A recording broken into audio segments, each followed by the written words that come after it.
Hello, good afternoon. This is the Midday News.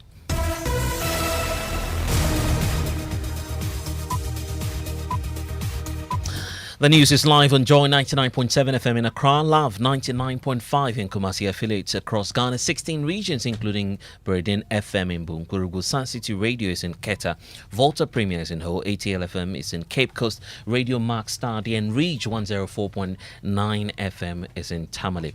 We are live on Twitter Spaces, Facebook live stream and the My Joy online interactive app. The Midday News is sponsored by Petrosol, your clean fuel in full quantity. Petrosol, always a delightful experience. Also brought to you by Duraplast Ghana Limited, producers of quality PVC pipes and water tank. Where Duraplast goes, water flows.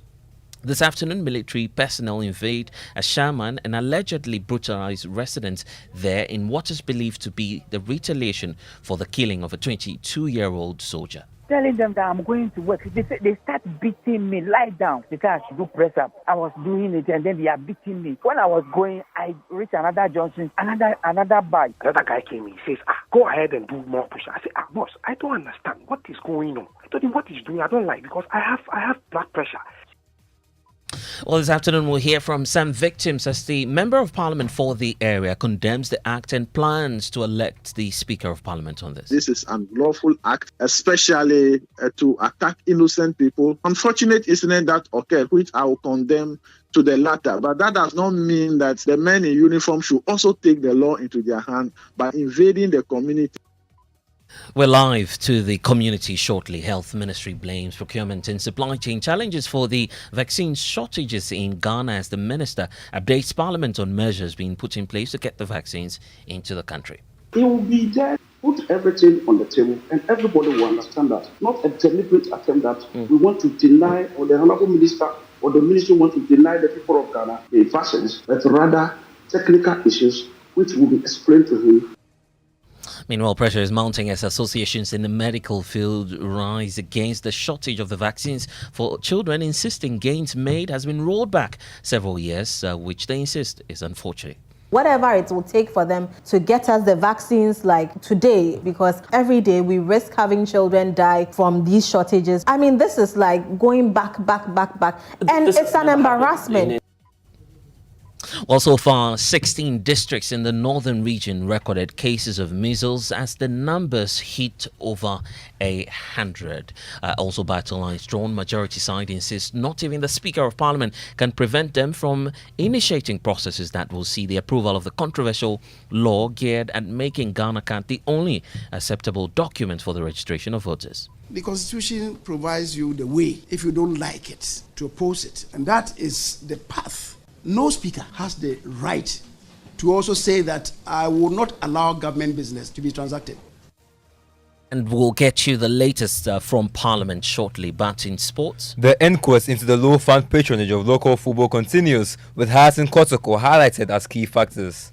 And we also have a bit more coming up from the flag bearer, hopeful of the National Democratic Congress, who is heating back at critics following his comments on scrapping ex gratia when elected president. I've spent the money already, and now I'm a pensioner. Where am I going to get that money to come and pay back? And what he says is a bit silly. And as the Ghanaian economy tumbles, the former president mimics Vice President Dr. Mahmoud Bawumia.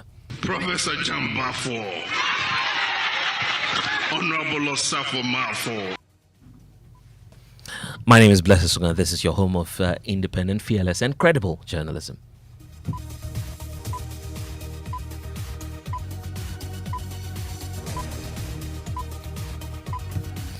And this afternoon, a Shaima neighborhood of Taifa was on Tuesday dawn forced into self-imposed curfew after some soldiers reportedly stormed the area following the alleged killing of a soldier over the weekend. The soldier was reportedly killed by a mob in Ashaiman. Photos and videos of the said soldier was shared on social media after the incident. Some reports indicate that he was attacked and stabbed by a gang.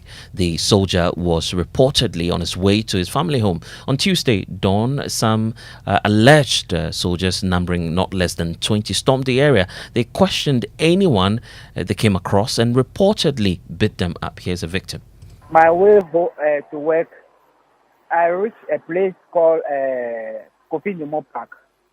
When I reached there, I see a lot of people, soldiers, they stop me. They ask me, where am I going? About 2 minutes, I reach another junction, they are there.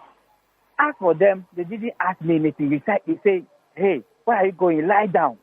Lie down. And I was telling them that I'm going to work. They start beating me, lie down. And then they make me lie on the floor. There's another Hoba guy. As for him, they were beating him like something else. And then they started beating me. They said I should do press up. I was doing it, and then they are beating me. And then they are asking me, where am I going? I told them I'm going to work. And they are beating me. They beat me. They say, okay, wake up, go. They show me, say, pass here. When I was going, I reached another junction, another badge. They beat me. They don't ask for them. They say I shouldn't talk. And then they started telling me that they killed one of them. So they are going to beat us until they find solution to what happened. And they want information. When I talk, they hit my head. Luckily that I was wearing a helmet. And then they beat me. And then one of their big man came, and then he asked me, what is my name? And I told them, my name is Hansen. Even my father was a military man. And I mentioned his name, Kennedy, to me. They say I'm lying. And then the big man told them they should leave me. When I was going, I reached a fourth junction. The same thing happened. And then they asked for there. It wasn't easy. They beat me like a small boy. Well, Hansen is not the only one involved in this. There's another victim. We parked. He said, come out of your car. I came out of the car. We all came out. He says, we should do push-ups. And I was asking, what is the issue? They said, I shouldn't complain. I should do push-ups. I did the push-ups. And then another guy came in. He says, go ahead and do more push-ups. I said, boss, I don't understand. What is going on? I told him what he's doing. I don't like because I have blood pressure. And then they have these new tree sticks. And then the particular guy that they used the one to hit me, there's this knot on the thing. And then he was using the stick to hit me. I told him, what's the meaning of this? He says, I should shut up. I said, boss, we are in a democratic country. You can't tell me to shut up. And you can't be brutalizing me like that. And yet he was hitting me. He's hit me and I have a bump in my head. Well, some victims narrating the ordeal there, but the Member of Parliament for the area, Ernest Nogbe, confirms the development and describes this as unlawful. He says he'll be prompting the Speaker about it. Around 3:30 to 4 a.m., I had series of calls from the residents of Official Town, especially Taifa area, armed military men in the community brutalizing civilians, preventing them from coming out from their homes, their houses, and to go about their daily duties. I made a series of calls to the police. First of all, I called the CDS. I was not able to get him, but fortunately, I was able to get a deputy minister, and we are all making frantic effort to calm the situation down so that residents and innocent people may be able to go about their duty. People who are innocent, residents who are innocent do not know anything about this killing, should not suffer what they are suffering now, the fate that they are suffering now. We are just urging the military high command to call their men back to the barracks so that the residents will be able to go about their daily duties without any hindrance. I can say on authority that this is an unlawful act, especially to attack innocent people. Yes, they might have a case by saying that one of their own was murdered around my area, around Ashaman community. Yes, that is a case. It's an unfortunate incident that occurred, which I will condemn to the latter. But that does not mean that the military, the men in uniform should also take the law into their hand by invading the community. And that's Ernest Nogbe. He's Member of Parliament for the Ashaiman constituency. For now, there's no official statement from the military on this matter. But let's get to the area, get the very latest on these brutalities from my colleague Samuel Kojo-Brace, who's joining us with the latest. Samuel, what can you report? The official, I'm currently in Official Town. It's quite an empty space now. The military, the soldiers have left, but you see some of the residents standing by and talking about the whole incident. I've been speaking to some victims who tell me they don't know what they did. The only thing is that these military men came into the community asking them to lie down and then brutalizing them in the process. There's one here who says they came for him from his house, and I would want to find out from him what he did that they came to march him from his house. Grateful that you agreed to speak to us. Why were you marched from your house? Personally, I don't know what is going on. So I was just indoor. Based on when a lady in my house shouted, "Obinjim you." So I thought something terrible is happening to her. So when we came out like this, there's a down pointed at us. So we couldn't go back, and they asked us to lie down. Start brutalizing us with metal rod and wire and wood log and stuff. And they even marched us from the house to the street, to sleep on the street and roam. From there, they marched us to another street junction at the top there. That's where we meet a whole lot of men on the street. They are brutalizing us everywhere. They use their legs to stamp us here and there. They will ask you to do press up. So in the process of me doing the press up, when they use metallic to hit my arms, as you can see, this one has been swallowed and this one. Okay. So we don't know what actually is going on. Okay, right. So, Blessed, that's how they tell me the whole issue happened. But I can still confirm that the soldiers have left the community. Members here are still left talking about what really happened because they don't understand what brought about all of this.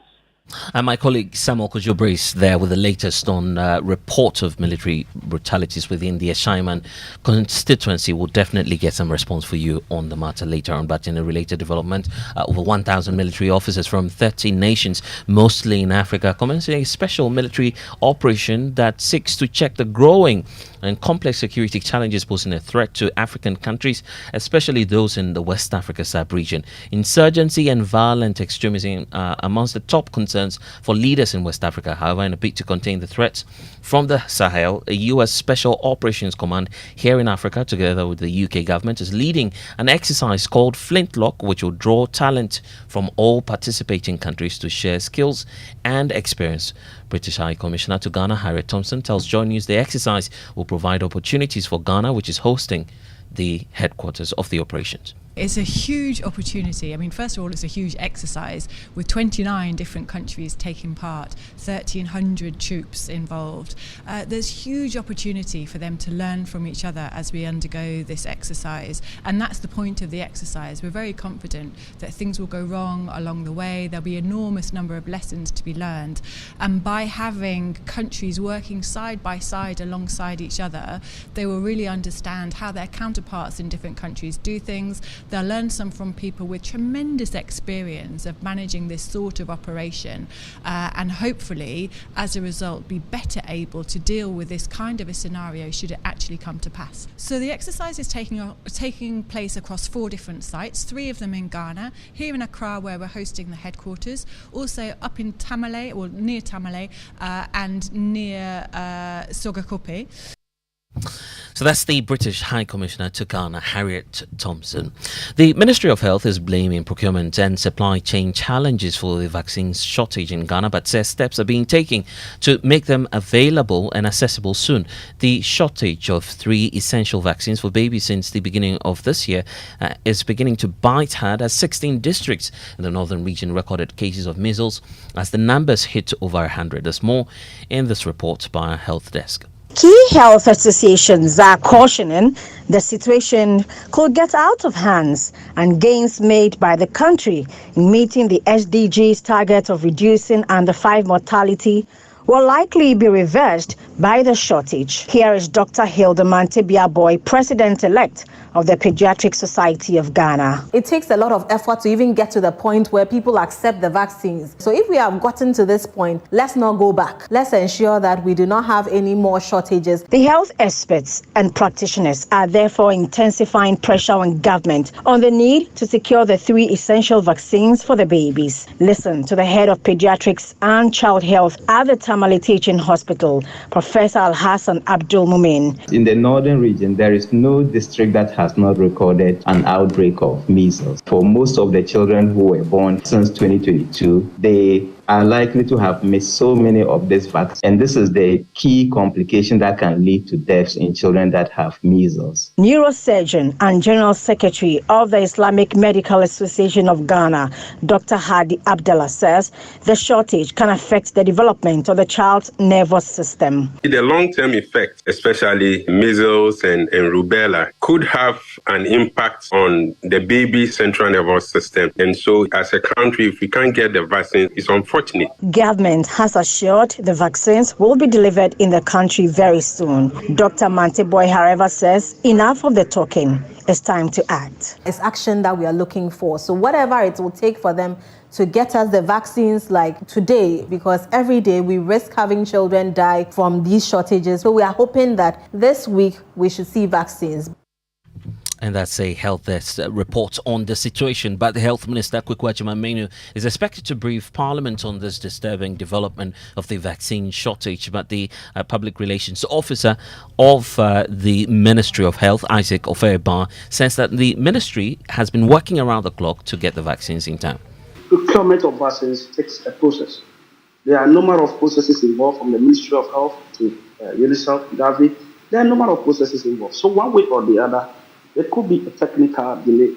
These are part of issues that the Honorable Minister himself would speak to them on the floor of Parliament. Some of the issues that are coming up are new to him. As I speak to you last week, he summoned a complete meeting on this same issue. That let's look at how best and how possible. Let's stop whatever we are doing as a ministry and make sure that as soon as possible we have these vaccines in the system. And that's Isaac Ofeaba. He speaks for the Ministry of Health. Let's get more from our parliamentary correspondent, Kwaku Asante, joining us on the telephone lines now. Kwaku, is the minister present, and what's been happening? So the minister is in the house, Blessed. He has not commenced his address yet. We expect that in the next few minutes, the Speaker of Parliament will gavel the House into session, and the minister will give this address to the House in terms of what exactly is happening and how government intends to fix this shortage. Last week, the minister was expected to appear before the Health Committee. He did not. Indeed, the committee gave him a 2-hour ultimatum. He still did not show up, and so committee members and Parliament as a whole are a bit pent up about this address. He's been here in the House since 10 o'clock or so. They are just waiting for the Speaker to come in. The sessions will start, and he will give this statement. Any comments from the minister even before the official commencement of proceedings in the House? He hasn't. Indeed, we tried to get a word from him. He says that he wants to talk to Parliament first before he will brief the media. Early on this morning, the minority intended to have a news conference about the development, but they rescheduled it to after the presentation by the minister. They say they want to hear the minister first. But on both sides of the House, they agree that it's a very serious matter and they are demanding answers from the Minister for Health, Kwaku Agyeman-Manu. And Kwaku, just stay on with us because we understand the battle lines is drawn now. The majority in Parliament is called the bluff of the minority on the controversial Electoral Commission constitutional instrument. Majority Leader Osei Mensah-Bonsu says despite seeking to engage their colleagues, the proposed law will be late. He maintains even the Speaker of Parliament cannot truncate government business and that only laid constitutional processes can be used to halt the process. The new constitutional instrument is geared at making the Ghana card the only document that one can use to get onto the voters register. Osei Mensah-Bonsu wants the minority to use the lay-down procedures to challenge the laying if they are against it.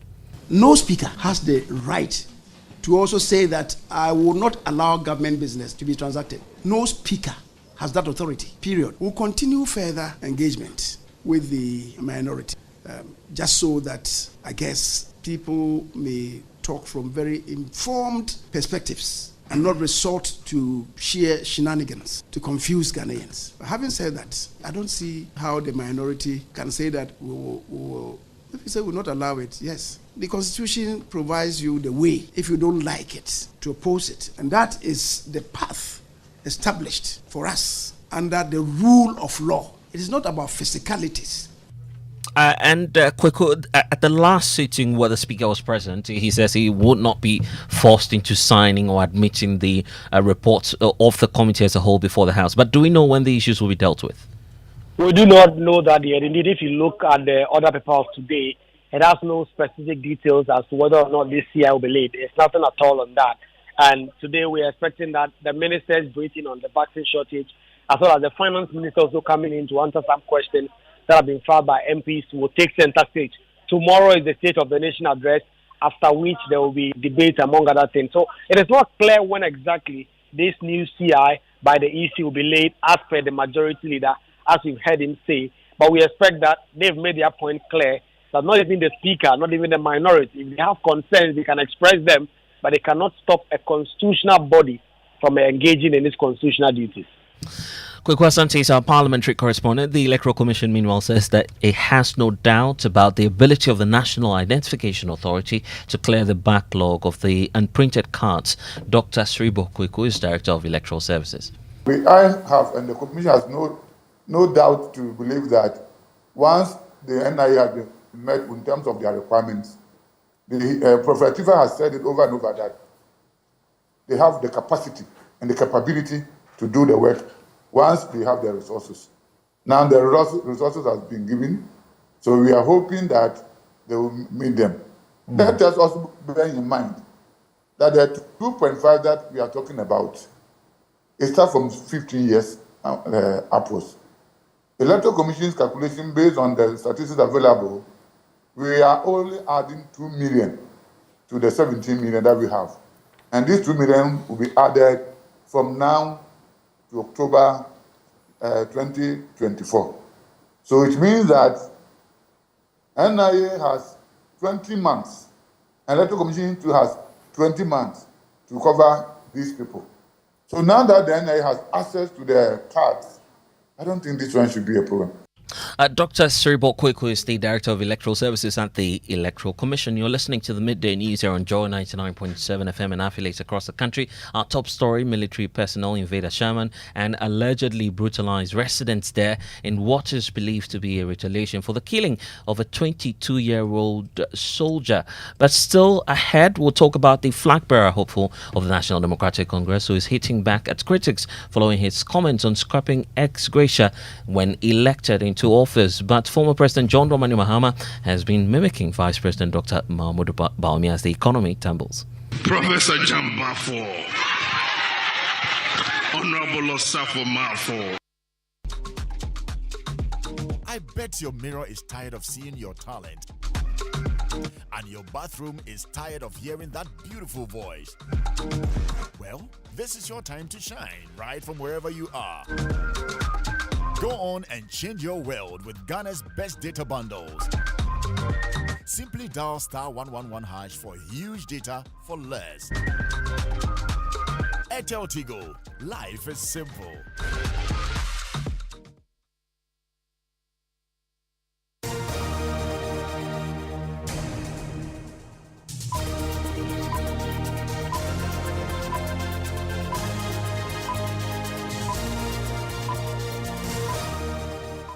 And thanks for staying with us here on the Midday News on Joy 99.7 FM and affiliates across the country. Time now to check out what's happening in the world of sports. Michelle Kwenu is here with the latest. Blessed, less than 30% of a 40,000 capacity Accra Sports Stadium was filled on Sunday when Hearts and Kotoko clashed. The league game, which also doubled as a President's Cup, was expected by the Ghana League Clubs Association, GALCA, to draw a large number of fans of both clubs simply because of their size. However, there was a very low fan turnout, and Aziz Haruna, former National Chapters Committee Chair, a fan-based group of Accra House of Folk, says both clubs have lost touch with the core of their club. As a fan, you always want to engage with the leaders of the club because you have a lot of followers behind you. So you have to know where the club is all about. First of all, a club like House of Folk and Kotoko, more than a decade now, they always have a problem with their supporters leaders. So if you have a problem with your supporters leader, and a near supporter, a young man that is supporting House of Folk, he doesn't know anybody than his NCC chairman of House of Folk. He doesn't know anybody than his NCC chairman. All right, so when your biggest clubs cannot even fill a stadium to a 25%, it shows the problems you have. But where there are no fan problems, as in the Champions League, It returns tonight on Joy. Chelsea have a deficit to overturn. If they want to progress to the next stage, if play Dortmund, will be live on Joy and 9.7 from 8 p.m. And we will be on the lookout for that. Michelle Quino joining us with the latest in sports. Now the Civil and Local Government Staff Association of Ghana is bearing its teeth at government as they call for an end to the appointment of presidential staffers and special aides to work as civil servants, describing the Presidential Office Act 463 as unconstitutional. According to the association, the law gives room to the president to appoint anyone to the service unrestricted, and the law has been abused by many in the past. Let's listen to Dr. Bampo Ado, who's the executive secretary for the association. Yeah, it says in 30 years. Why now? We are all aware of the situation we face in terms of the economy of our country. And we as Scouts, I believe, is because of the actions and operations of these apparatchiks and guru boys that has landed us in this situation. We go to Ministry of Finance, not only Ministry of Finance, all the ministries. You find them all over there with no experience, no institutional memory, taking over civil service jobs. They go on workshops, they go on programs, and then they just come. They don't even write any reports. And this is why we are where we are, and we think it's time there should be a change. And that's Dr. Isaac Bampo, who is the Executive Secretary for CLOCSAG. And in our Ghana Man series today, we know that museums offer a guide to tours and to appreciate the history and cultural antecedents of communities and people. They serve as an avenue to show artifacts and crafts and monuments of historical importance, and also to chart that path of development. In our Ghana Man series, Love FM's Nana Yao Boachi Yadom puts a spotlight on the Nana Yao Santua Museum. This leather and gold skull headgear is known as krobonche. The kidney-shaped cap is normally of antelope skin, cut in a lattice-work chevron pattern with applied bands of thin hammered gold affixed by wire. The ceremonial headgear is worn mostly by chiefs and sword bearers on important Akan occasions, but usually at big funerals. These caps may look similar, but they come with different symbols and meanings. On some important traditional festivals, most chiefs wear the colorful krobonche with casts of gold. Kwame Nsia is into the design of the krobonche at the Minsha Palace in Kumasi.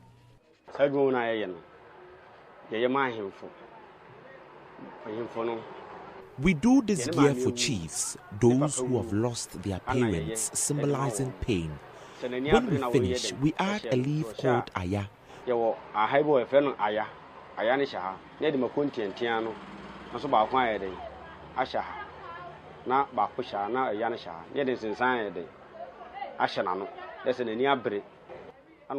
you are under a paramount chief, you need to seek permission before you are allowed to wear it. If not, when you are caught, you will be fined and also bestowed. And that's Nana Yao Boachi Yadom's report in our Ghanaman's series. Now let's do some entertainment before we go, because rapper Manifest says not all musicians must be heard speaking directly on social issues. He explains why. They said the streets dog. I put my ears to the asphalt. I used to do Kendrick Lamar songs. Imagine Adele trying to do Kendrick Lamar. We gonna be alright. Not every artist is supposed to be a voice for you outside of their music. They might not even have the capability. You don't develop that capability overnight. To be able to have a clarity of thought about social issues, your political views, ideology, it is very different from being able to put a song together that's a rallying cry. And if you want to be, prepare yourself. If you want artists to speak for you, learn to uplift the artists that have the capability, because not every artist is supposed to be that.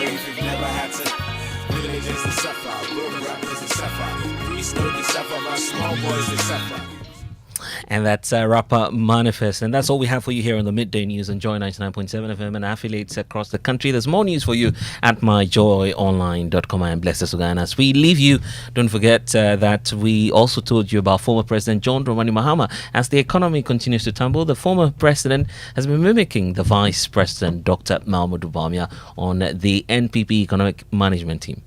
Professor Jambafo.